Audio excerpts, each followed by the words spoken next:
Então, peço que você abra a sua Bíblia, o seu aplicativo, no livro do profeta Naum.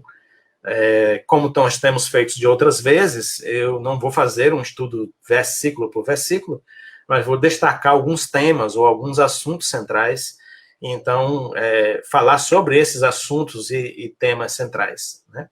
Se você tem acompanhado as nossas redes sociais, a cada semana nós temos publicado um vídeo que é elaborado por uma outra organização que apresenta o esboço de todos os livros, né?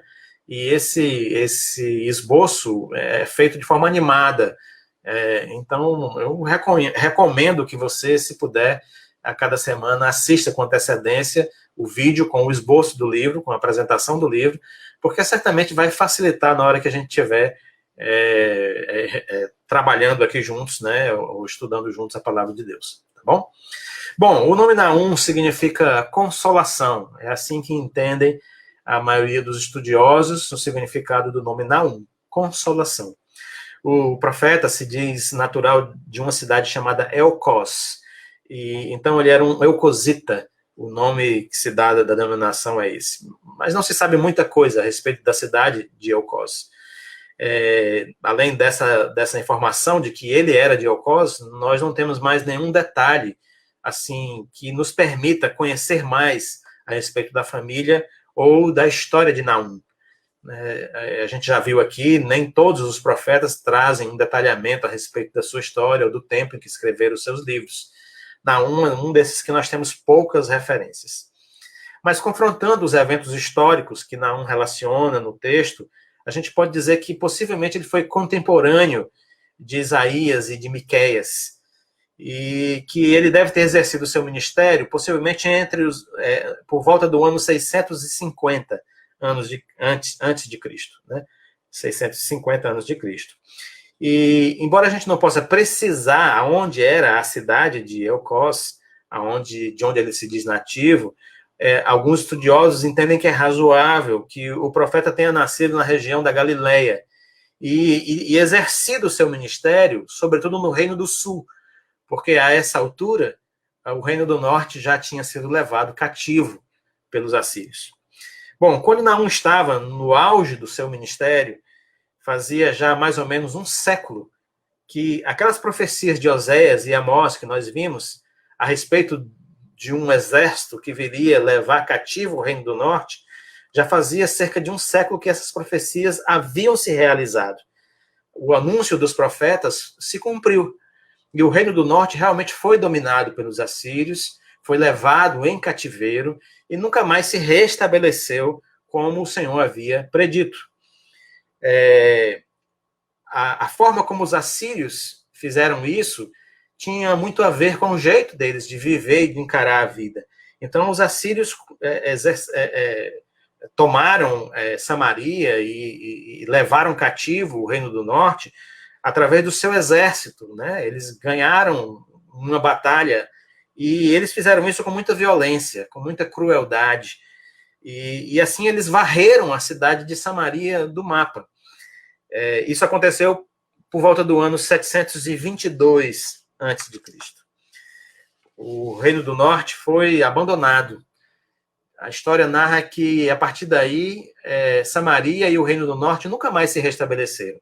Eles se tornaram, como previram os profetas, uma região selvagem, uma região tomada pelos animais, desabitada de pessoas, né?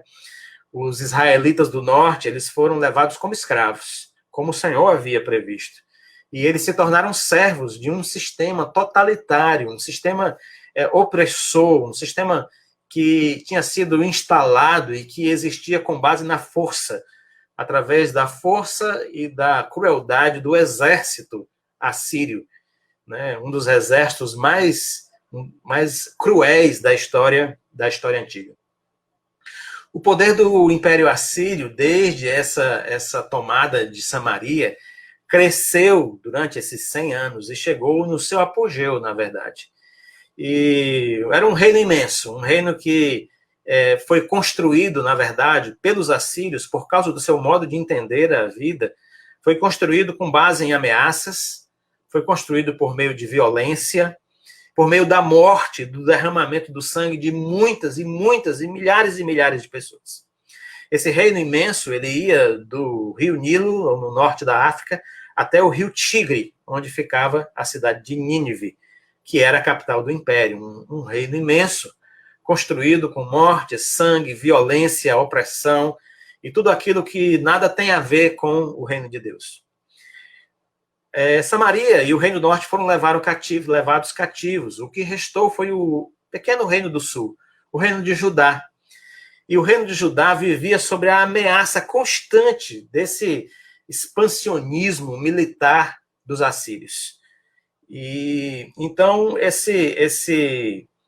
situação de apreensão e de medo e de angústia de serem de repente destruídos, né, por um império tão poderoso e tão cruel, levou então o Senhor a apresentar essa mensagem de conforto.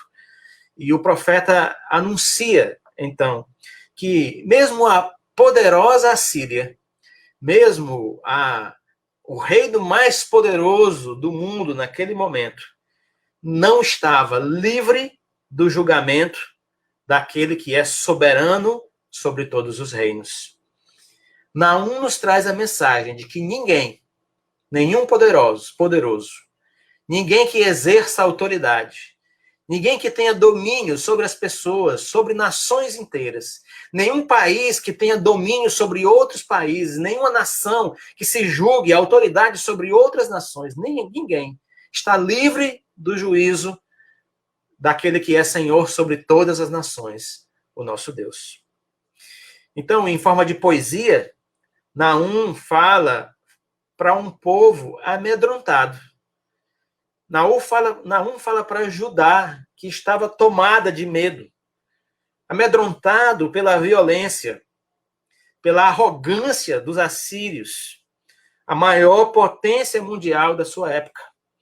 O poderoso exército, aquele poderoso exército, disse o Senhor, através de Naum, seria completamente destruído, e juntamente com ele, a nação assíria. Essa era a mensagem do Senhor, dita por Naum. A mensagem de Naum, portanto, é sobre Nínive, a capital do Império Assírio. E é sobre a destruição dessa cidade e a destruição do Império Assírio como um todo. Essa Nínive, a qual Naum fala, é a mesma Nínive a quem Jonas pregou. A mesma Nínive que se arrependeu dos seus pecados, lá na pregação de Jonas, e que foi poupada por Deus por causa do seu arrependimento. Mas agora, ainda mais poderosa, ainda mais capaz de amedrontar e de oprimir as nações à sua volta, a poderosa Nínive, a violenta Nínive, ela é novamente avisada do juízo de Deus, que agora vai resultar na completa destruição da cidade e no fim do domínio dos assírios sobre as nações em sua volta. Esse é o contexto geral do anúncio de Naum, através das profecias que Deus deu para ele.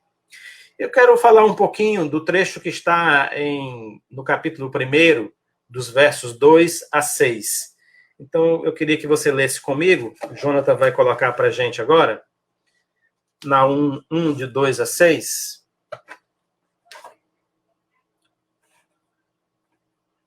O texto da palavra de Deus diz assim: o Senhor é Deus zeloso, cheio de vingança e ira.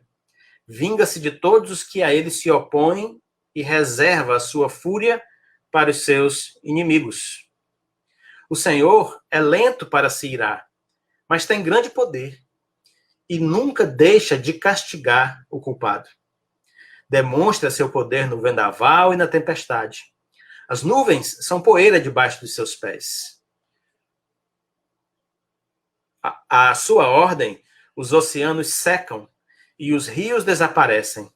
Os pastos verdejantes de Bazã e do Carmelo se esvaem e os bosques do Líbano murcham. Verso 5. Em sua presença os montes tremem e as colinas se derretem. A terra estremece e seus habitantes são destruídos. Verso 6. Quem poderá resistir à sua indignação? Quem pode sobreviver à sua ira ardente? Sua fúria queima como fogo e os montes desabam em sua presença. O Senhor é bom, é forte refúgio quando vem a aflição. Está perto dos que nele confiam. Tá bom até aí. Obrigado, Jonathan.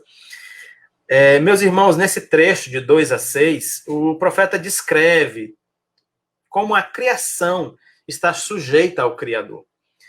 Em última instância, é o Senhor que ordena a vida aqui na Terra.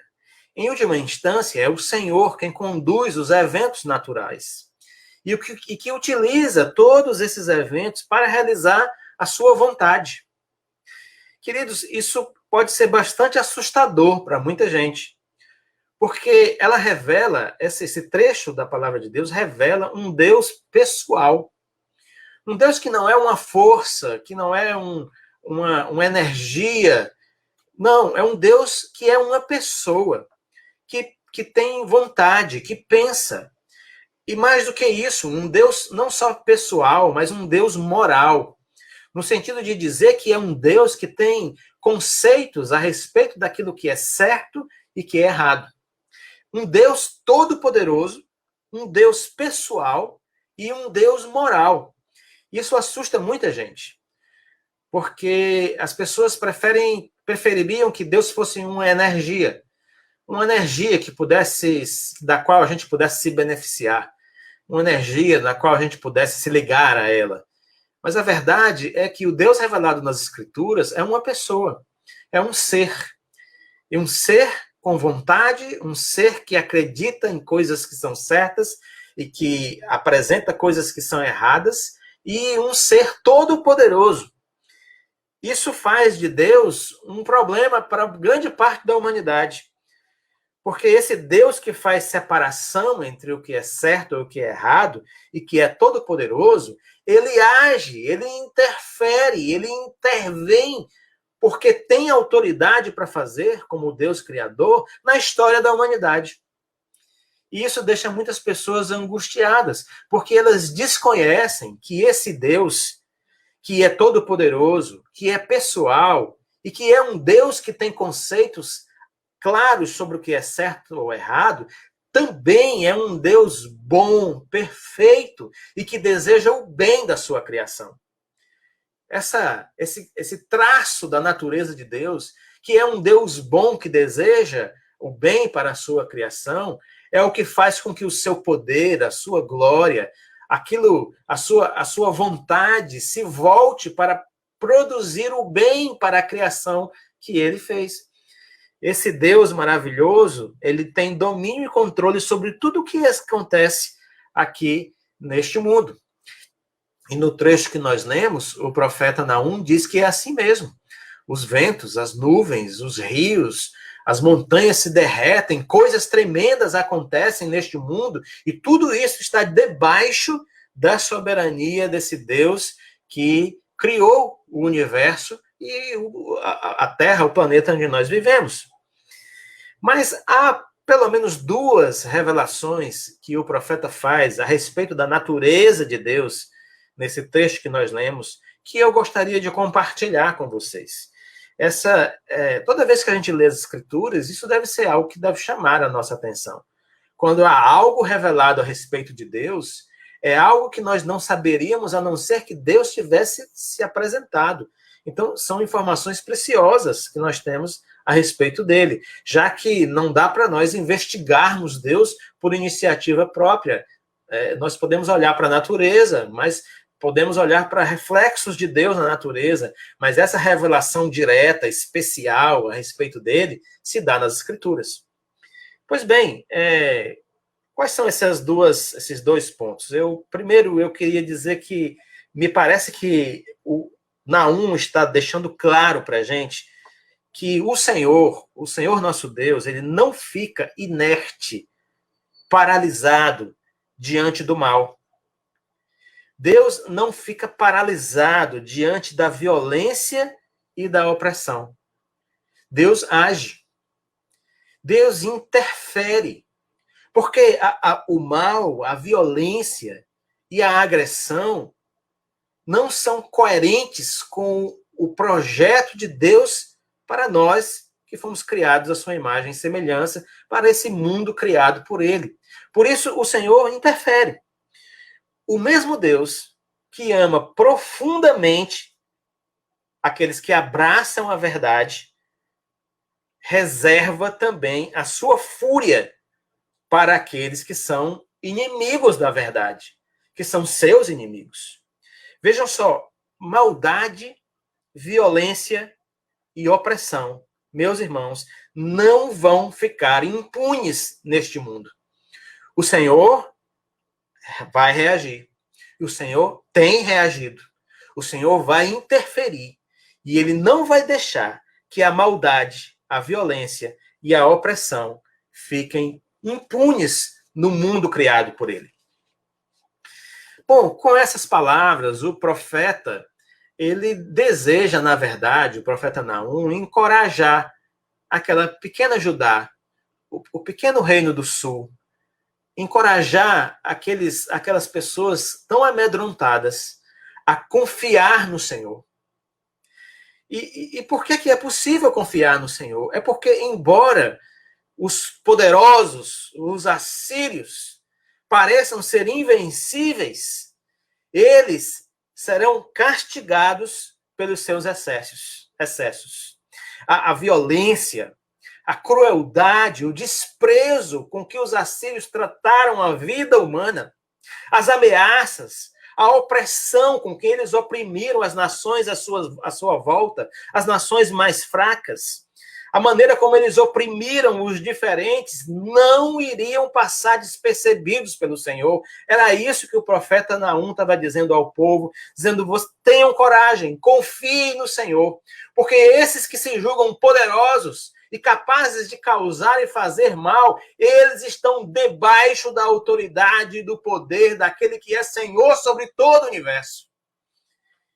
Isso não vai passar sem que o Senhor haja e interfira. Ora, meus irmãos, que lição nós temos para nós a respeito disso? O povo de Judá podia agora encontrar nas palavras de Naum encorajamento para enfrentar a opressão da poderosa nação assíria. Mas o que tem de lição para nós? Bom, eu penso que nós podemos pensar assim, que aqueles que seguem a Jesus, aqueles que seguem o Messias de Deus, a primeira coisa que nós podemos tirar dessa fala de Naum é que nós não podemos nos associar à violência. A violência não tem a ver com o reino de Deus. A crueldade não tem a ver com o que Cristo veio fazer neste mundo. O desprezo pela vida, a destruição da criação não tem a ver com a vontade, com o desejo de Deus para a sua criação e para nós. Amados irmãos, o abandono do necessitado não faz sentido para nós que somos cristãos e seguidores de Jesus. Por isso, nós não podemos nos associar a essas coisas. Nos associar à violência, crueldade, desprezo pela vida, destruição da criação. Não. Quando a gente se associa, ou quem se associa a essas coisas, na verdade, acaba por negar o compromisso que tem com Cristo e com o seu evangelho. São coisas incompatíveis. O Senhor diz, através de Naum, que vai visitar Nínive e a Assíria com rigor por causa desses pecados. Como nós, que servimos a Jesus, podemos nos associar a esse tipo de comportamento? Não, meus amados irmãos, isso não é coisa daqueles que seguem a Jesus Cristo e que temem ao Senhor. O segundo ponto que eu acho que nós podemos tirar ainda desse trecho no qual o profeta Naum fala a respeito da violência e da intervenção de Deus contra aqueles que se julgam poderosos, é que a ira do Senhor sobre a maldade, e preste atenção no que eu vou dizer agora, a ira do Senhor sobre a maldade, porque o Senhor se ira contra a maldade, ela não é uma reação descontrolada. Nós temos a tendência de achar que a ira é sempre algo descontrolado, né? Mas a ira do Senhor não é algo descontrolado. A ira do Senhor se volta contra tudo aquilo que nega a própria essência dele e o projeto dele para a sua criação. Porque ele é bom, porque ele é perfeito, e tudo que ele faz é bom e perfeito. Tudo que vai de encontro, tudo que é contrária à natureza de Deus e ao projeto de Deus nesta vida, é repelida por Deus através da sua ira santa e perfeita. Agora, vejam só o que é que diz Naum. Naum diz que o Senhor é lento em executar a sua fúria. Ele demora até que a sua fúria se torne algo realizável na vida da sua criação. Porque não é desejo do Senhor destruir. É desejo do Senhor restaurar, reconstruir, reconectar. Por isso, o profeta Naum fala com clareza que a gente olha para a fúria do Senhor contra a injustiça e contra a arrogância, e às vezes, do nosso ponto de vista, pode ser que é lento. Mas não é. É porque o Senhor está dando o tempo necessário para que o arrependimento aconteça e que para as pessoas sejam restauradas em vez de destruídas pela sua fúria. O Senhor é lento porque ele deseja o arrependimento. O Senhor é lento em se irar porque ele deseja a mudança. Ele deseja que a gente altere, mude o jeito de viver as nossas vidas, de maneira que nosso modo de viver passe a ser coerente com aquilo que o Senhor quer realizar em nós e através de nós. Vejam só, nós já vimos que Jonas pregou para a cidade de Nínive. Então, Nínive não foi alcançada pela justiça de Deus sem aviso. Primeiro, Jonas avisou. E eles se arrependeram, pelo menos um arrependimento temporário. E agora, Naum também fala.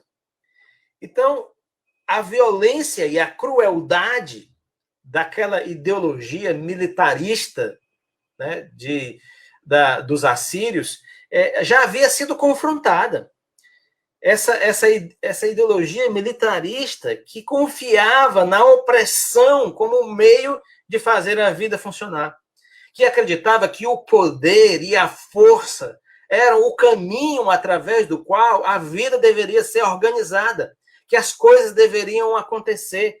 E o Senhor já havia confrontado isso através do profeta Jonas, e agora confronta através do profeta Naum, porque esse modo de pensar a vida, que o mundo e as coisas e a sociedade fica melhor organizada debaixo da opressão, debaixo de alguém que manda.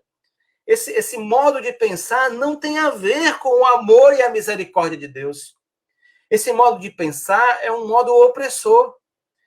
E por isso, os ninivitas, os assírios, de uma forma geral, foram confrontados pesadamente pelo Senhor. Que lição temos para nós nesse segundo entendimento, meus irmãos? Eu penso que, primeiro, nós não devemos confundir a longanimidade de Deus com a sua condescendência. Sim, o Senhor é lento em executar a sua justiça, em fazer com que a sua ira recaia sobre aquele que se revolta contra a sua vontade. Ele é lento, mas essa lentidão não é condescendência com o pecado, não é concordância com o pecado, é longanimidade, é o desejo de que haja arrependimento. O fato de a justiça de Deus nem sempre ser instantânea, como a gente gostaria. Aliás, a gente sempre gostaria que ela fosse instantânea para os outros, né? Mas que fosse longânima para nós. Mas o Senhor é longânimo para com todos. E nem sempre o fato de ser instantânea, né? Isso não quer dizer que o Senhor está de acordo com o que está acontecendo. Então, veja só, o Senhor é tardio em irar-se. Sim. Ele é tardio em executar a sua justiça. Sim. Mas isso não pode ser confundido com a bênção de Deus sobre algo que está errado. sobre a bênção de Deus, sobre um modo de vida que promove, por exemplo, no caso dos assírios, que promove violência. Então, no nosso caso, é a mesma coisa. O fato do Senhor não, por exemplo, fazer um raio cair na cabeça daqueles que espancam crianças, por exemplo, não é porque Deus está fazendo vista grossas, não. Não é porque Deus concorda com isso, porque Deus está sendo longânimo com a raça humana. Veja só, essa violência verbal e física que se tornou o modo de viver, de agir da nossa sociedade e que tem se tornado, inclusive, pauta de bandeira até entre aqueles que se dizem seguidores de Jesus. Essa violência não tem nada, nenhuma conexão a ver com o Evangelho de Cristo Jesus. Ah, meus amados irmãos, veja só, não é porque um ataque fulminante não mata aqueles que destroem florestas para enriquecer, que o Senhor está de acordo com a prática daqueles que destroem a natureza. Não, o Senhor está sendo longânimo, longânimo. Se há uma intervenção divina para impedir aqueles que tiram a vida dos indefesos, se não há uma intervenção divina clara para impedir, naquele momento, aqueles que tiram a vida dos indefesos, sobretudo aqueles indefesos nos úteros de suas mães, não é porque o Senhor concorda com a vida sendo retirada, porque o Senhor concorda com o aborto daqueles que deveriam nascer. Não, não é. O Senhor está sendo longânimo e misericordioso, mas a ira do Senhor um dia será executada sobre todos aqueles que tomam a vida humana, que tiram a vida humana, que desrespeitam a vida humana, porque a vida humana pertence ao Senhor, é dele, e ninguém tem o direito de tirar. Ah, meus amados irmãos, se o Senhor não faz, por exemplo, cair os dentes daqueles que, com seus discursos, sem nenhum pudor, constroem alianças contra os pobres, alianças a favor de si mesmos, aqueles que poderiam construir alianças a favor do povo, mas constroem alianças a favor dos seus interesses pessoais. Se o Senhor não faz cair os dentes dessas pessoas, não é porque o Senhor seja conivente com seus objetivos, não. Ele está sendo longânimo, está sendo misericordioso. Mas a misericórdia do Senhor, a longanimidade do Senhor, um dia dará lugar ao exercício da sua ira. Porque a santidade de Deus não vai conviver eternamente com o pecado. Ah, meus amados irmãos e meus amigos, nós precisamos conhecer mais a respeito de Deus. No tempo certo, no tempo propício, não no meu tempo, não no seu tempo, não no tempo da indignação, da opinião pública, mas no tempo certo, a fúria do Senhor se abaterá sobre toda a maldade. E assim como aconteceu com Nínive, quando ninguém esperava que Nínive fosse derrotada, assim acontecerá com aqueles que promovem violência, aqueles que promovem o ultraje da vida humana, que desrespeitam as pessoas, que destroem a criação de Deus. Elas serão alcançadas no momento certo pela fúria do Senhor, que não admite nada que seja contrário à sua santa, perfeita e boa vontade. Nós vivemos um tempo de longanimidade do Senhor. E nós devemos aproveitar essa longanimidade para nós nos arrependermos dos nossos pecados e nos colocarmos diante do Senhor, dizendo, sim, Senhor, eu reconheço quem eu sou e eu preciso desesperadamente de Ti, da Tua presença em minha vida. Veja só, por causa dessas coisas, você deve pensar bem, muito bem, antes de aliar-se a pessoas ou projetos que acumulam sobre si a ira de Deus.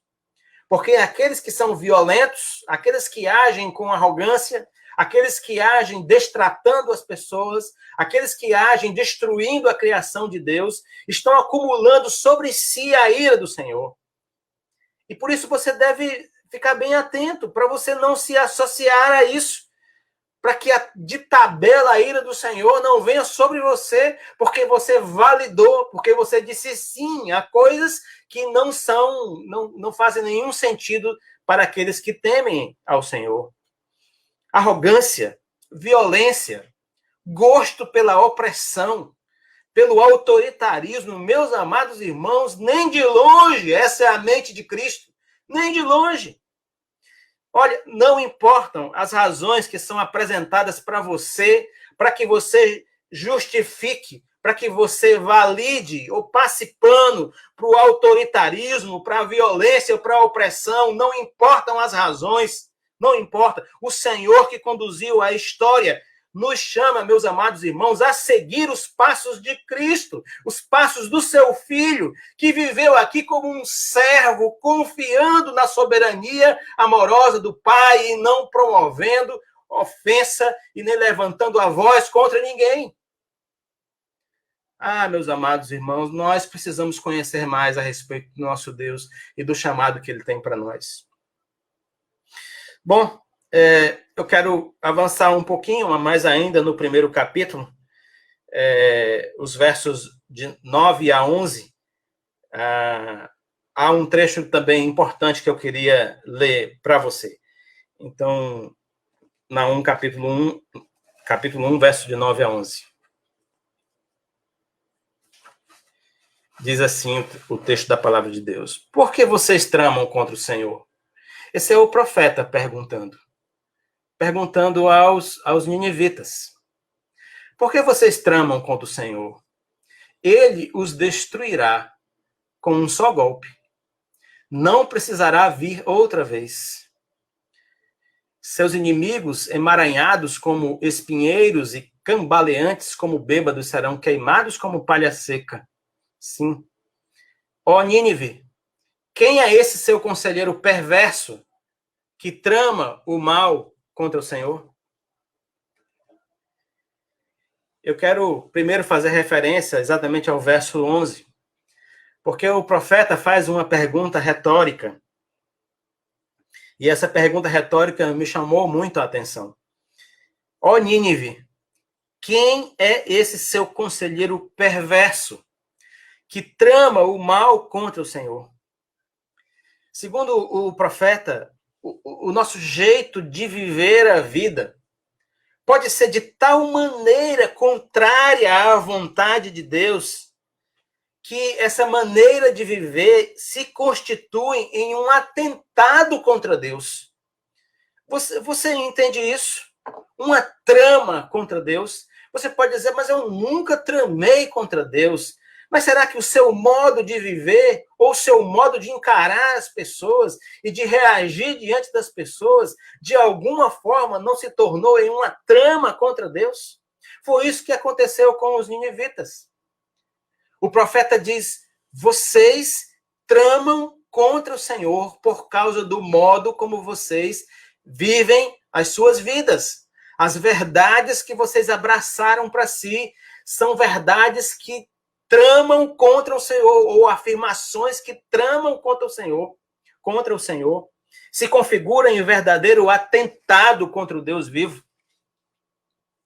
Além disso, o profeta questiona quem está por trás desse modo de vida. Que pergunta mais interessante, meus irmãos e meus amigos. Quem está por trás do seu modo de vida? Esse modo de vida que atenta contra o projeto de Deus para a humanidade. E eu quero aproveitar essa deixa do profeta para dizer o seguinte, meus irmãos e amigos, que uma mente adoecida, uma mente distante de Deus, uma mente que não tem nenhuma ligação com Deus, mas que é rebelde contra Deus, essa mente adoecida, ela tem trabalhado por toda a história humana para nos tornar a nós também rebeldes e militantes contra o reino de amor que Deus desejou criar desde o Éden. Essa mente terrível, má, destruidora, trama para juntar aliados que se rebelem contra o amor de Deus. Essa mente era a mente que estava por trás. Era o conselheiro que estava por trás do modo de vida dos assírios.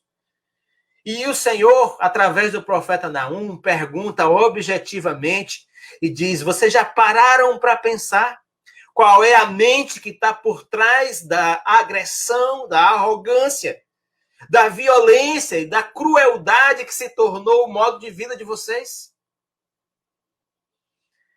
Meus amados irmãos, o desamor é a linguagem e o modo de vida proposto por esse conselheiro perverso. Deus propõe um modo de vida pautado, seguro e protegido debaixo do amor. Mas esse conselheiro perverso propõe uma vida pautada no desamor. E para nos desviar do caminho do amor, ele começa por nos encher de direitos. E começa plantando em nossas mentes o desamor e a desconfiança no nosso Deus amado e querido. Bom, eu tenho dito algumas vezes que nós precisamos ficar atentos aos pequenos sinais quando a questão é violência. Sim, nós precisamos ficar atentos a respeito disso. Por quê? Porque a violência, a agressão, a crueldade, elas não nascem de uma hora para outra. O seguidor de Jesus, portanto, não pode achar normal tratar alguém ou ser tratado por alguém na base da ofensa. Na base da ofensa com palavras grosseiras e palavrões, por exemplo.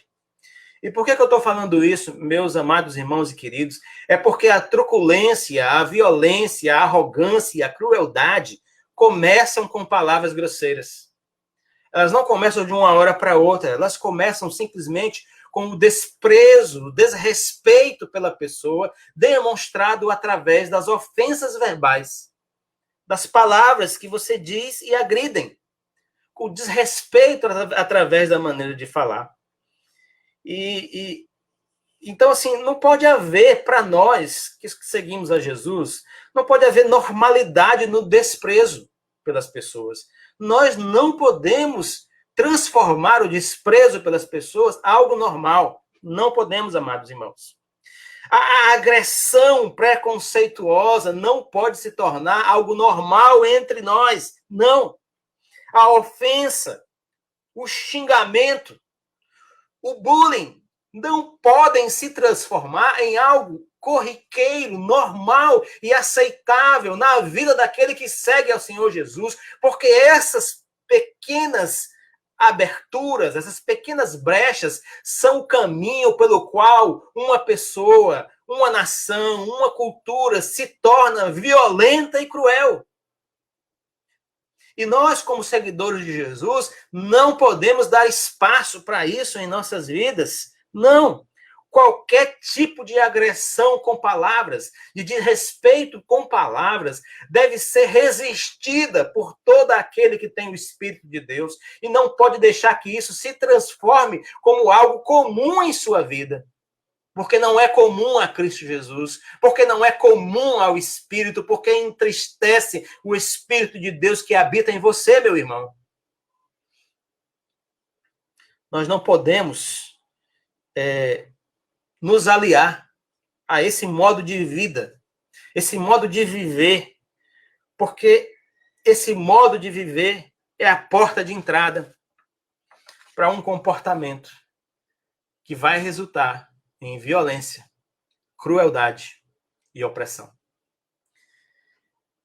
Bom, o respeito pela vida humana, de que tanto se fala, que é tão almejado, que é tão louvado em tantas instâncias, ele começa com a forma como nós nos dirigimos às pessoas, as palavras que nós dirigimos a ela. Essas palavras falam a respeito do valor que nós temos pelas pessoas. As nossas palavras, a maneira como nós nos dirigimos às pessoas, elas revelam o nosso entendimento sobre o valor que a vida criada por Deus tem. Por isso, nós não podemos considerar isso como se fosse algo de menos importância. Veja só, quando Jesus foi comentar o mandamento de não matar, que está lá no Êxodo, né? Não matarás, em Mateus capítulo 5, versos 21 e 22, Jesus disse algo muito mais abrangente e explicou com muito mais detalhes. Então, veja só o que disse o Senhor em Mateus capítulo 5, versos 21 e 22. Vocês ouviram o que foi dito aos seus antepassados: não mate. Se cometer homicídio, você estará sujeito a julgamento. Eu, porém, lhes digo que basta irar-se contra alguém para estar sujeito a julgamento. Quem xingar alguém de estúpido corre o risco de ser levado ao tribunal. Quem chamar alguém de louco corre o risco de ir para o inferno de fogo. Meus amados irmãos, vejam como o Senhor tratou essa questão. O Senhor sabia que essa era a brecha por onde, através da qual o meio de viver a vida se transforma no desrespeito à vida criada por Deus. Mas os apóstolos, eles abraçaram o mesmo entendimento. O apóstolo Paulo, escrevendo aos Colossenses, ele também fala da importância da gente cultivar uma linguagem que sinaliza o nosso respeito e o amor pelas pessoas. Em Colossenses, no capítulo 4, versos 5 e 6, Paulo fala sobre isso. Ele aconselha sobre como nós devemos viver as nossas vidas. E ele diz o seguinte, Colossenses capítulo 4, versos 5 e 6. Vivam com sabedoria entre os que são de fora e aproveitem bem todas as oportunidades que suas conversas sejam amistosas e agradáveis, a fim de que tenham a resposta certa para cada pessoa.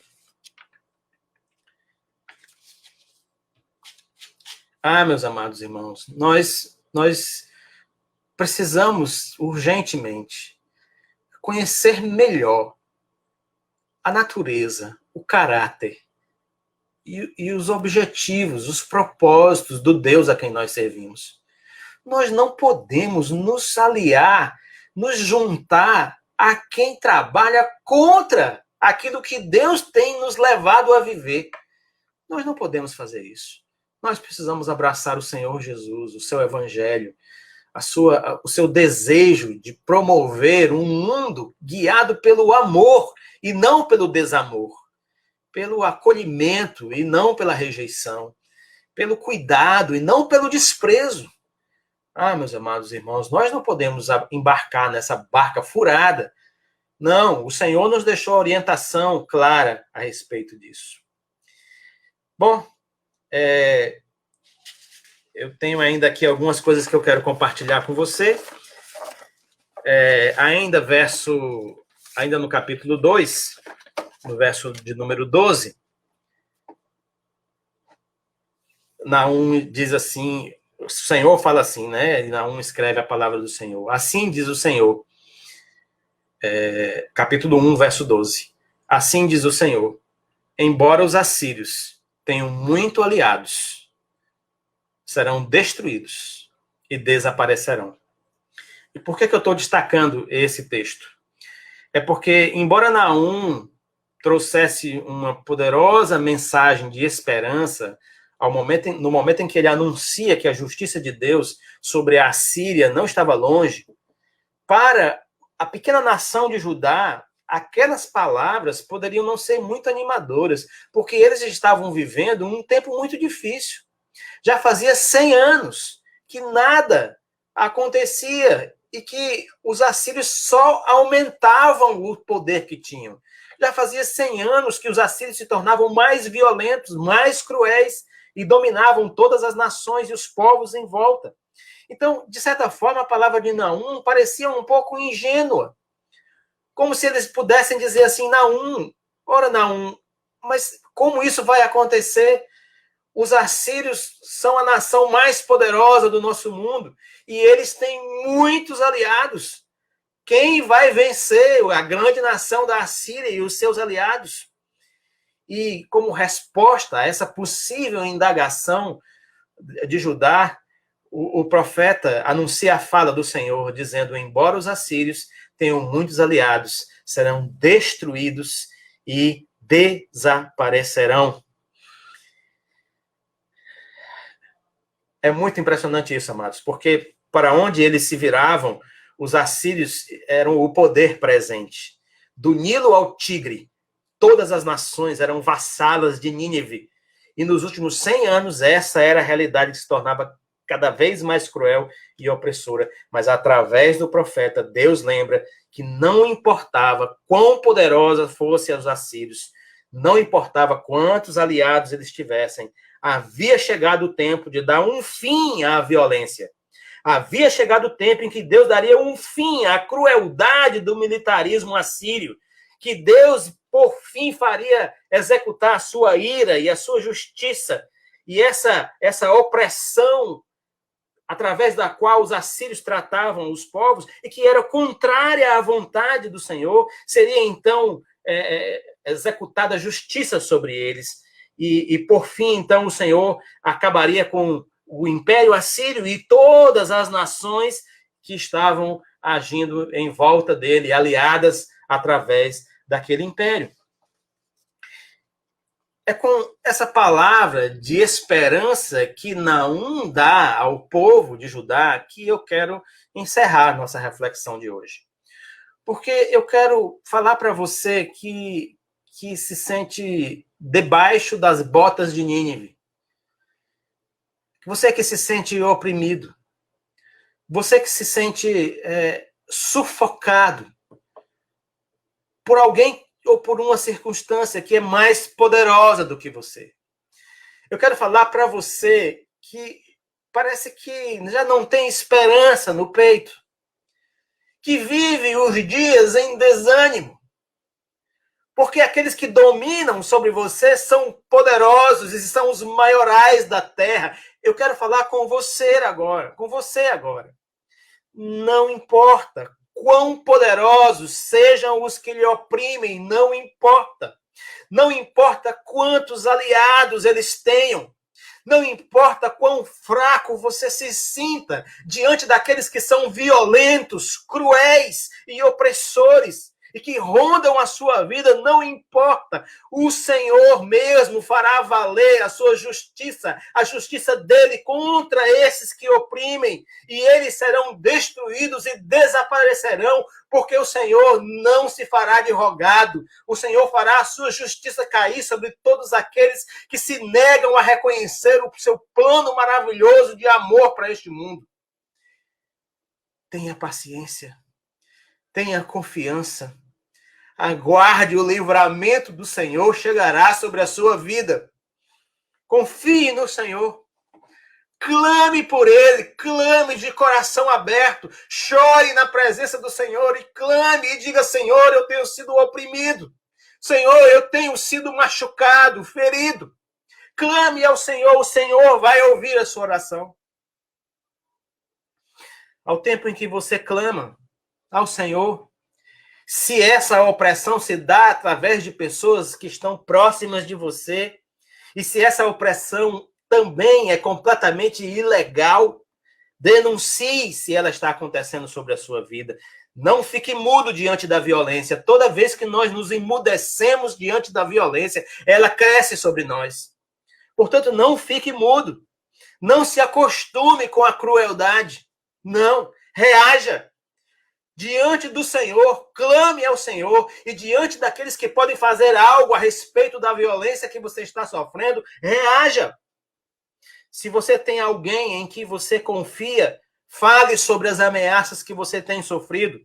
Fale sobre as intimidações que você vem sofrendo. O Senhor agirá em seu favor, acredite nisso, eu lhe peço. O Senhor quer cuidar de você. Não silencie, diante da opressão que lhe consome a alma e a vida. Da mesma forma, eu quero, ainda nessa conclusão, pedir a você que está me ouvindo agora, em nome de Cristo Jesus, em nome do Senhor dos Senhores, daquele que se entregou a própria vida para lhe dar salvação, eu quero lhe pedir que, se você é um discípulo de Cristo, não se associe com os violentos e com aqueles que ameaçam a vida humana. Em nome de Cristo Jesus, rompa essa associação, porque isso não tem a ver com o Espírito de Cristo em sua vida. Não comprometa o Evangelho de Cristo. Sobretudo se o violento e intimidador se diz seguidor de Jesus, aí é que você deve cortar relações, denunciar e dizer: não, isso não tem a ver com o Cristo das Escrituras. Paulo orienta assim os irmãos em Cristo, orientou assim os irmãos de Corinto, na primeira carta que ele escreveu aos irmãos daquela cidade, no capítulo 5, versos de 9 a 11. Abra sua Bíblia ou acompanhe o texto. 1 Coríntios, capítulo 5, versos de 9 a 11. O que eu queria dizer era que você, ou vocês, não devem se associar a alguém que afirma ser irmão, mas vive em imoralidade sexual, ou é avarento, ou adora ídolos, ou insulta as pessoas, ou é bêbado e explora os outros. Nem ao menos comam com essa gente. Eu vou ler de novo, meus irmãos. O que eu queria dizer era que vocês não devem se associar a alguém que afirma ser irmão, mas vive em imoralidade sexual, ou é avarento, ou adora ídolos, ou insulta as pessoas, ou é bêbado, ou explora os outros. Nem ao menos comam com gente assim.